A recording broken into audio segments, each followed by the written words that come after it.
24 is the last election for anybody.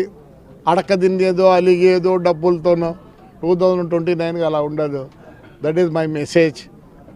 ఈ రోజుగా change ఉంది, ఈరోజు చాలా చేంజ్ ఉంది. మీరు తెలుసుకోవడం ఎందుకంటే నాకు తెలిసి నేను ఏమన్నా చెప్తే మళ్ళీ రాజకీయంగా పోతుందేమో. 175 మందిలో ఎంతమంది పల్లెలు తిరుగుతున్నారు, అందరూ టికెట్ కోరు కాసుకుంటున్నారు. టికెట్ ఇస్తారంటే ఎంత అనుకుంటే ఓటర్ ఇస్తే వెదవా అనుకుంటారు. అంత ఇంటెలిజెంట్లే. Youth has come, youth is there, youth will support those. ఎవరు పని చేస్తారో వారికి సపోర్ట్ చేస్తుంది. నాకు ఇప్పుడే కనిపిస్తుంది.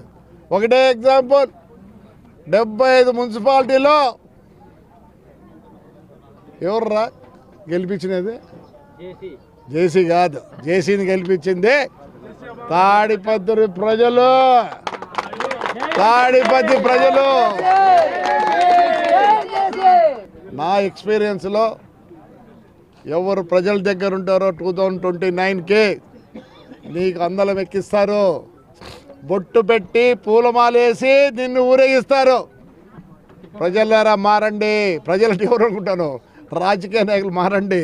ఇంకా టికెట్ రాలేదని అంటే రేపు మీకు టికెట్ వస్తే వెధవలు వేస్తారనుకుంటారా? వెధవలు కాదు, నువ్వు వెధవవి. ఇప్పుడు అంతా ఇంటెలిజెంట్ అయిపోయారు. That's why we're the youth. Youth youth జాగ్రత్త పడండి. టికెట్ ఇస్తే ఆ పొద్దు నుంచి తిరుగుతారా? ఎప్పుడు టికెట్ ఇచ్చేది? జగన్ ఏందేందో మారుస్తున్నాడు. మా సారేమో మా అన్న చాలా చెప్తా చెప్తా చెప్తా చెప్తా చెప్తా అంటాడు. లాస్ట్లో చెప్పొద్దండి దయచేసి, ముందే చెప్పండి. ఏదో తిరుక్కుంటారు. ఎందుకంటే ఇటుకే లేట్ అయింది, ఇటుకే లేట్ అయింది. యాదో ఒకటి ఇడుసండి, ఎవరో ఒకరి పేరు ఇడుసండి. ఇంక ఎట్లయితే అట్లయితే వాడితో తిరుక్కుంటాడు. అంతా అయ్యా లాస్ట్కి చెప్పేది మేమంతా జగన్ చూసో చంద్రబాబు నాయుడుతో గెలుస్తామని మాలో కూడా ఉంది. రాజకీయ నాయకులు చాలా మందికి చంద్రబాబు నాయుడు సీట్ ఇస్తే గెలిచిపోతా అని అనుకుంటారు. అంత ఎక్కడ ఇట్లా లేరమ్మా జనాలు. Youth is different.